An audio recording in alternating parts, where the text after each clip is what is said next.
Welcome to the Shifting People podcast, where we go deep into the weeds with leaders on the front lines of people management in the service industry.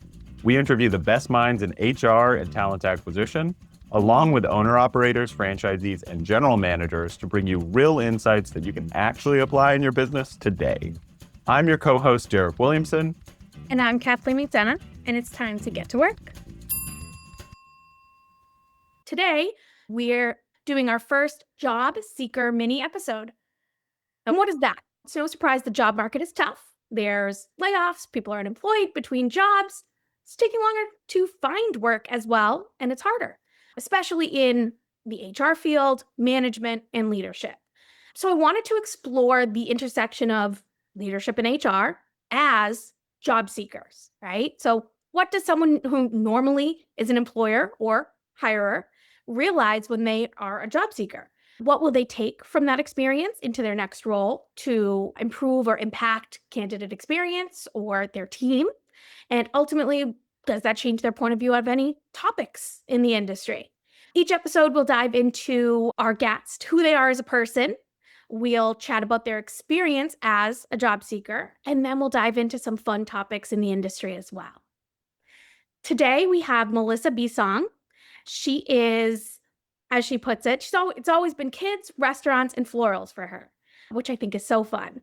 She's been a paraprofessional and special education teacher. She's been an assistant general manager in restaurants, and she's been a floral designer and floral shop assistant manager. And I am jealous of all of the things she's done. She's got a passion for nature, exercise, creativity, and we're so excited to have you, Melissa. Welcome. Hey guys, how you doing? Thank you so much, Kathleen, for having me. This is exciting. Yeah, of course. No, it's exciting to chat with you. You have a great, good, diverse work history. You are so energetic, too. You love to do exercise and hiking. And tell us a little bit about yourself. Absolutely. Just on a personal level, my husband and I just bought a house up in Hill, New Hampshire, and it is on almost 6 acres. We have a ton of woods. We have mountains across the street. So we just bought that in November, and then we got a new puppy, a little new golden retriever. Her name's Layla, in February. So basically right now we are settling into our house. We're still unpacking, which is crazy. People said that you'd be unpacking for a year. It's true. By the time you organize everything and get your systems. But other than that, I would love being active. I go to the gym on a regular basis. I like to exercise, hike, fish, camp, anything outdoors. I love it. That's what I'm all about. And then on top of that, I love doing gardening. I always helped my mom in the garden. So that's something that's translating into our new home. My mom was over last week or a couple weeks ago, and we planted a new butterfly bush together. So it's one of those things that if I'm outside, I'm happy. So I love moving around. Butterfly bush. I honestly have never heard of that before. Oh, really? There's a few different varieties. There's a bush. There's more of it can be more compact. So they're a little bit smaller. I bought the one that's really going to grow really big. But basically it has the flowers that are almost very similar to lilac bush. They're lightly fragrant. They are beautiful, and they attract hummingbirds, butterflies, bees. I'm trying to create a garden that's built for pollinators. So I have bee balm in my garden. I just got that. So I'm basically going to just keep building my garden. I love that. That's amazing. And there's so many different things that interest you and that you're excited about. Which one could you not live without?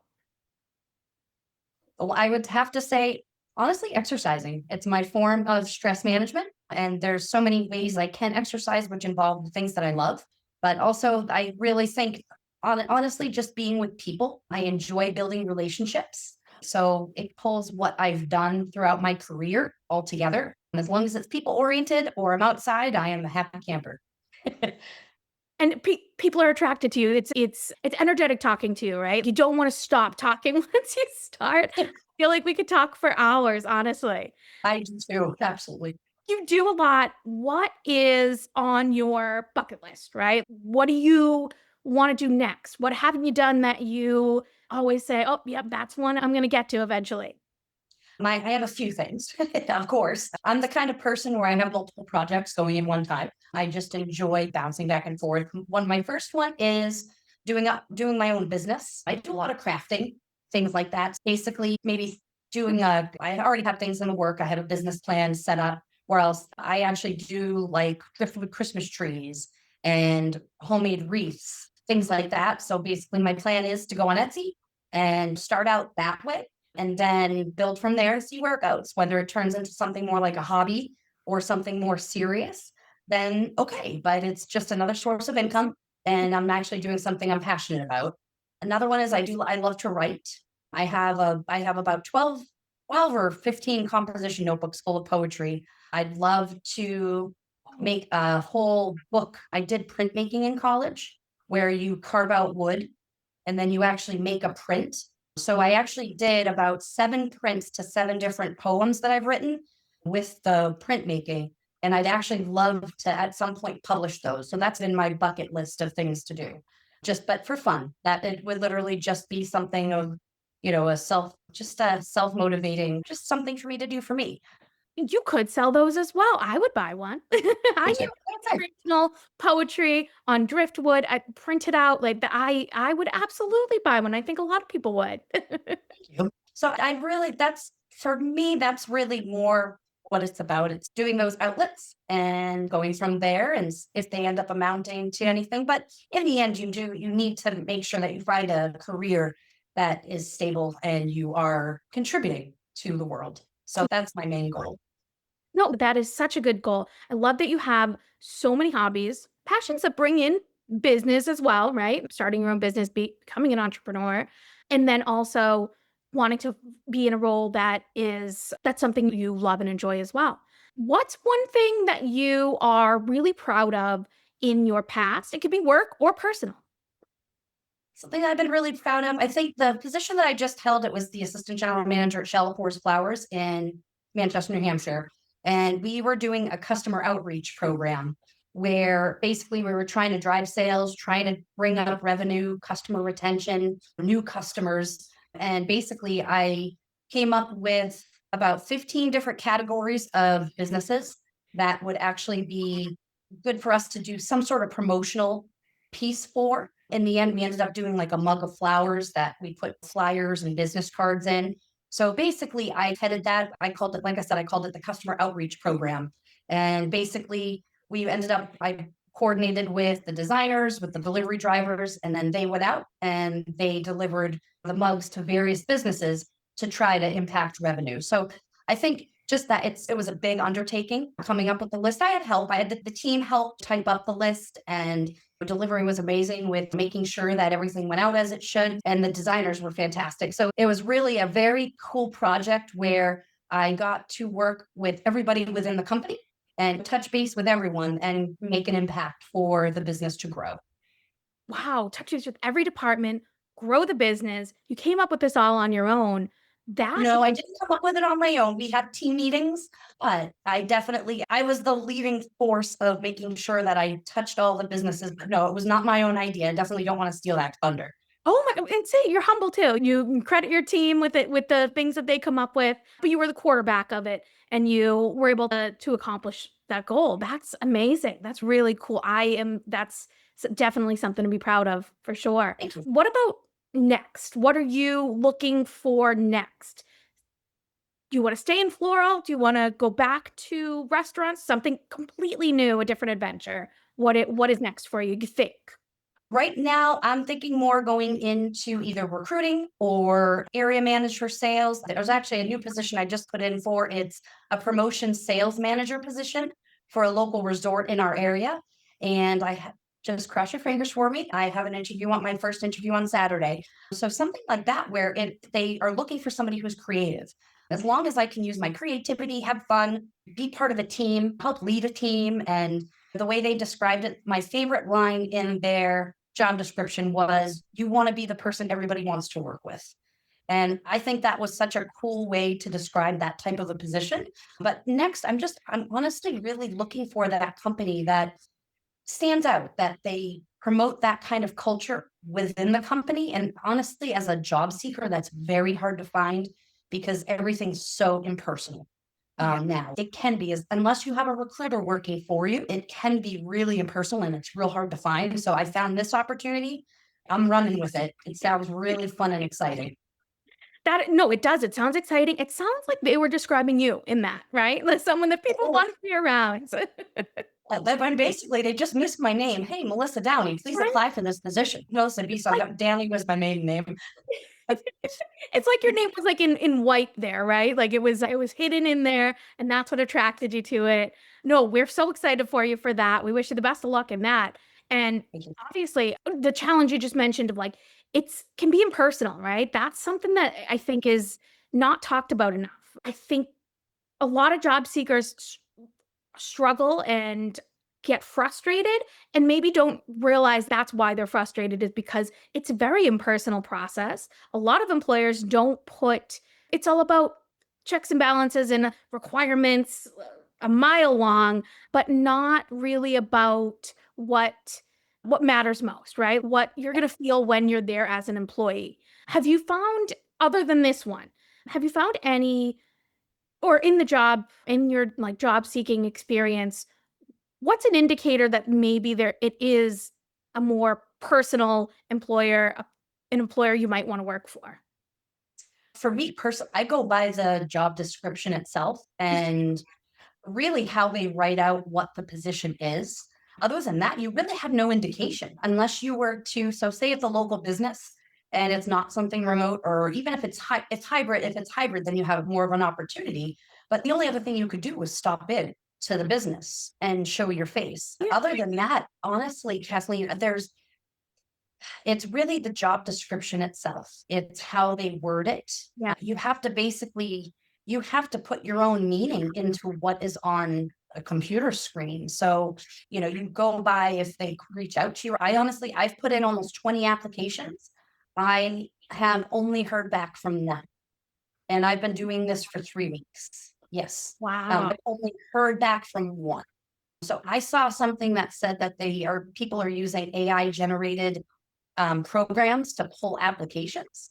So I don't know if my resume doesn't have specifically in my resume what they're looking for in a job description. I wonder if my name's not getting pulled, but you don't get any kind of feedback. Like you only get an automated message saying, thank you for your application. If you meet our requirements, somebody will be contacting you.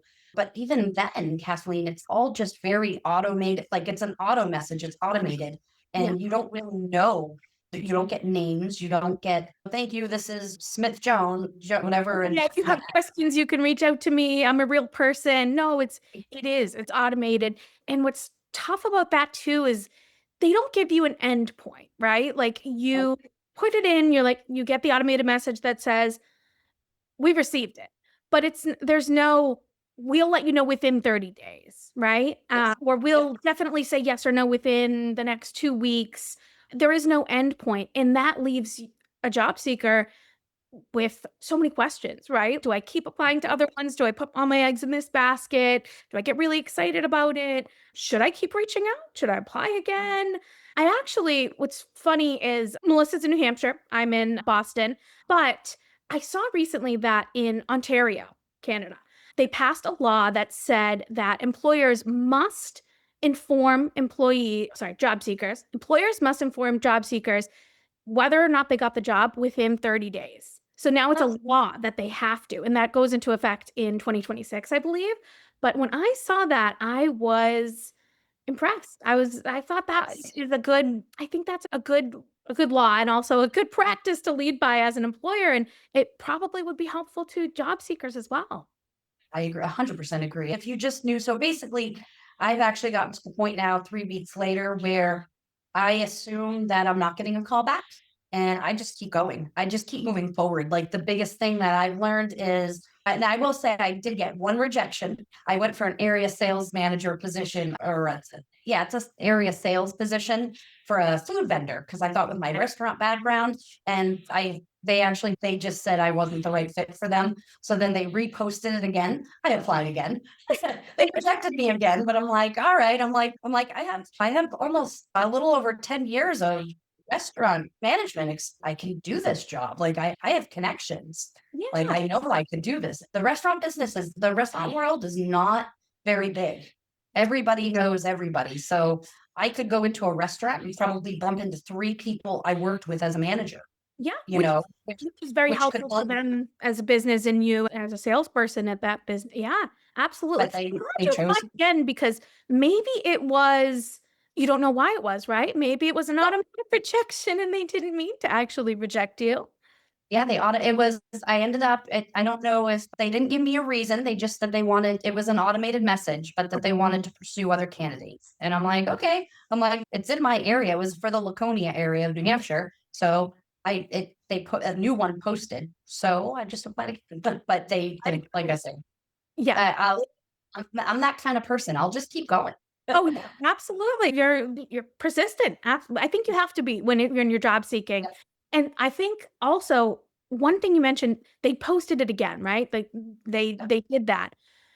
And it makes me think of one thing that has been on my mind the last actually couple days, the ghost jobs. Have you heard of them? I have. I experienced one via text. Oh, wow. And I deleted it right away. But honestly, it's funny. I saw your poll on LinkedIn regarding the ghost text, the ghost jobs, and I thought it was neat. I haven't really had any experience with it, but within that, I've actually been very diligent I actually research a company before I apply.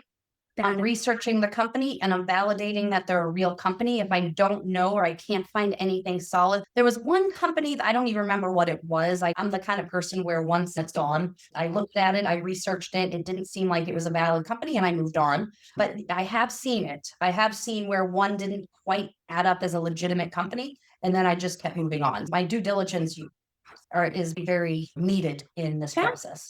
It is. And I'm glad you're very diligent with it. I think you need to be. I also think that, so what you experienced with Ghost, I think there's kind of two aspects of it. One is maybe it is like a scam, not a real company type thing. The other one, a lot of them are real companies, real jobs, but just not open. And they're actually not hiring. And that's maybe why a lot of job seekers like yourself are putting out applications, but not hearing anything back from 20 jobs because the job's open, but they're not actually hiring anyone. I never thought of that. Yeah. And I think it's an interesting practice because it toes the line of it's not great for job seekers, of course, but then also there is the old kind of adage of wanting to always have evergreen postings out there so that you're always attracting like a pool of candidates. But I think it's so prevalent right now that it is leading people astray, right? It's wasting people's time applying to jobs that like they really have no shot at because there isn't an actual job. Yeah. Yep. I never thought of that, Kathleen. But the thing is, you're absolutely correct because it takes so much time. So by the time you end up doing your job summaries for all your past, your past experiences, I ended up actually just in my Google Drive, I ended up actually making job descriptions. And that way I can just copy and paste them while I'm doing the application process. So I don't have to keep retyping them.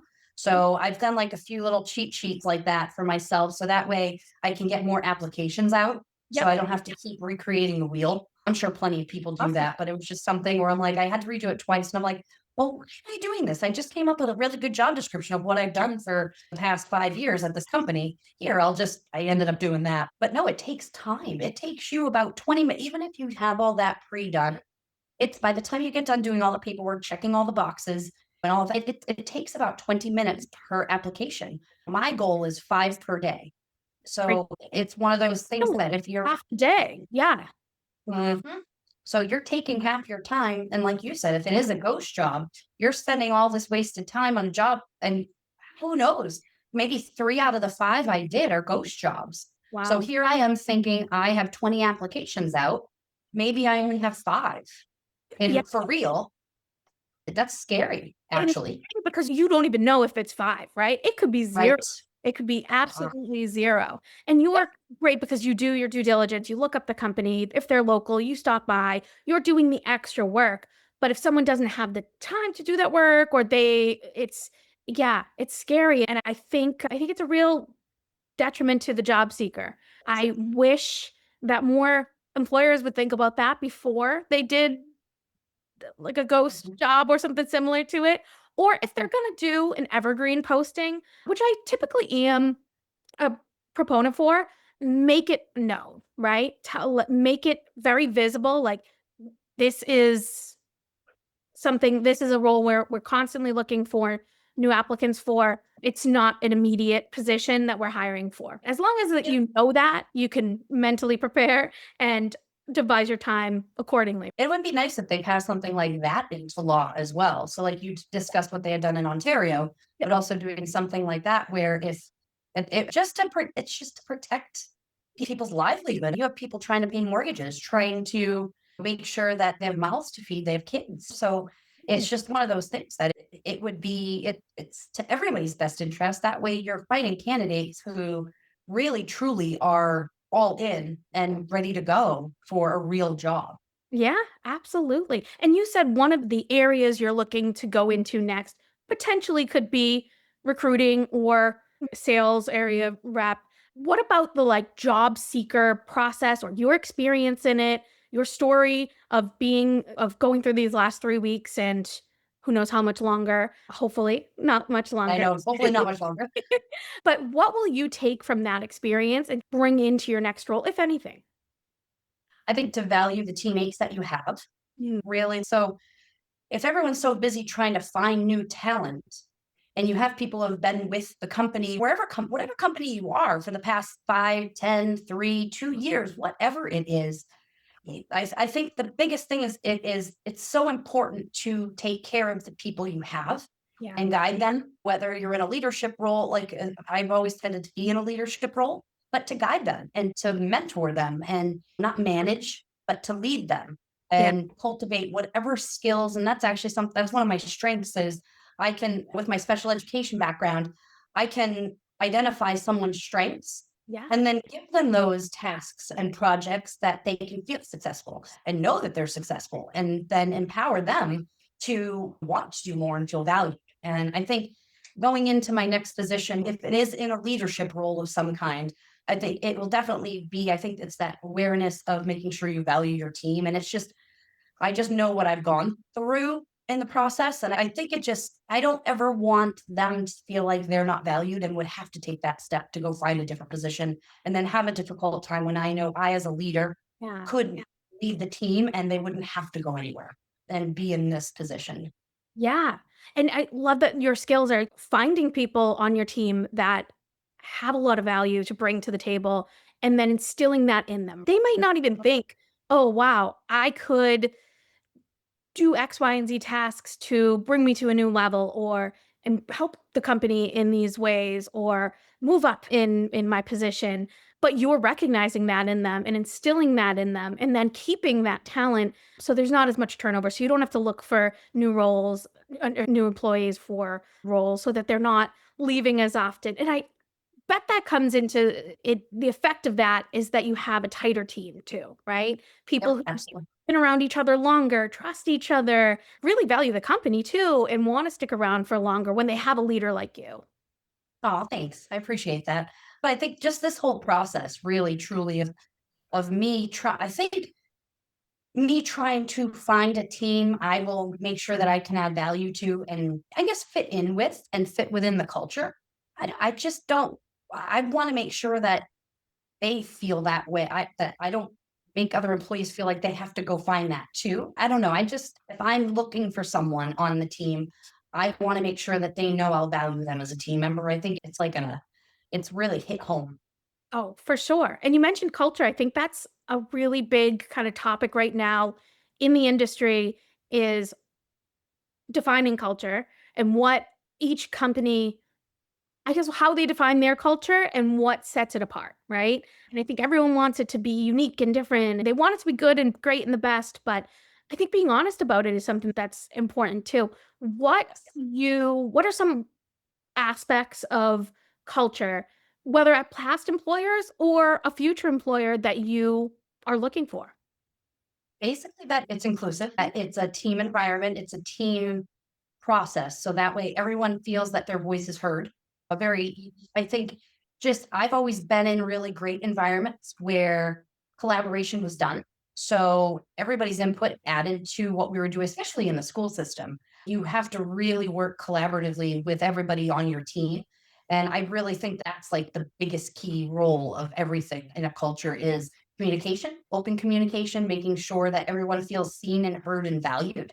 When you start saying, oh, just do it because I said so. That really doesn't, that's like the worst, most toxic culture you could ever be in. It's okay. I personally think just making sure everyone feels they have, if people are invested in whatever project, campaign, advertising, just taking care of a shop or a restaurant, if they feel that their input and everything matter, then they're more invested.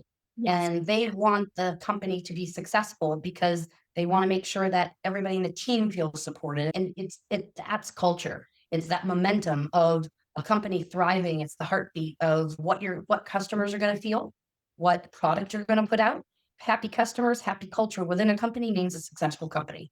Yeah, absolutely. Oh, I love all of that. There was one thing I wrote down the last time we chatted. I needed to mention it on the on the podcast for everyone else to hear because I was just blown away. I loved it. And so this is, I believe, correct me if I'm wrong, but I believe this was a direct quote from you last time we chatted that you can teach someone the skills they need to do their job, but you can't teach them the intrinsic skills of being a team player, commitment, passion, and the willingness to learn new skills. Yes, I think that 100%. it just blew me away. I think that's exactly hits the nail on the head of the type of culture and team you foster, what you're looking for in your next role. And honestly, something that a lot of people in the industry should strive for. I think it's really important. I agree with you. And it can be, you can relate it to any industry, Yeah. whether it's manufacturing, whether it's a floral shop, whether it's a restaurant, whether it's a school. Anybody can do a job. You know what I mean? You can teach a person how to do it. But like I said, if they have that intrinsic motivation and desire to be successful and want to do good, then yeah, anything can happen. You can really make things happen. And it's all about leadership to cultivate that and to make sure that's within their company, their organization, whatever it is. Yeah, if you've got that, sky's the limit. Absolutely. This is so exciting. One last question, and then I'll let you go. What is your one piece of advice you would give to other people out there like yourself looking for their next adventure, next role? Absolutely. Think outside the box. If you have skills, like the types of jobs I'm going for, area sales, recruitment. Right now I'm going for that promotion sales manager position. That's just like a whole like collection of all my skills I've learned through running a restaurant, working as a server, doing prep in a restaurant, working as a teacher, being a paraprofessional, working, being a designer at a flower shop, then being an assistant general manager. Basically, look at all your skills, figure out everything that you've accomplished, and then go for roles you wouldn't normally go for. Go for a role that capitalizes on your strengths and then basically branch out. Don't be afraid to branch out and go for it. That's my best advice because you might find your pool of things that you can apply for grow tremendously just by following that. Absolutely. And you could find your next passion, right? You might never, Absolutely. if you were so excited about or passionate about something, if you stick with the same types of roles, same types of companies, think outside the box. I love that, Melissa. That is great advice to everyone out there. Think outside the box. I love Absolutely. You it. got to think outside the box and be and honest. And the other thing, just because it's a hard job description, don't think you can't do it. It just, you can, again, you can learn any skill they need to teach you.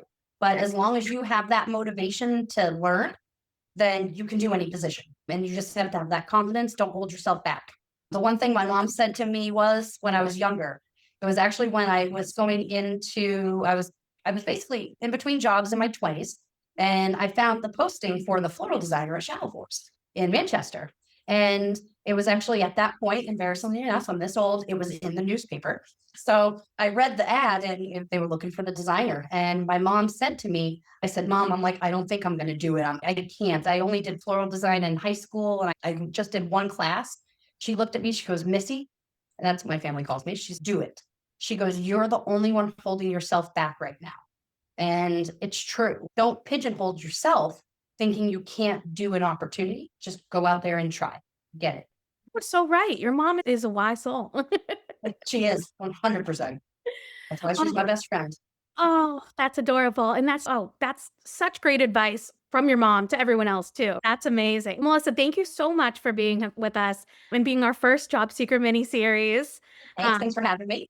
We hope you have a great weekend. Thanks, you too, Kathleen. Take care. Bye, everybody.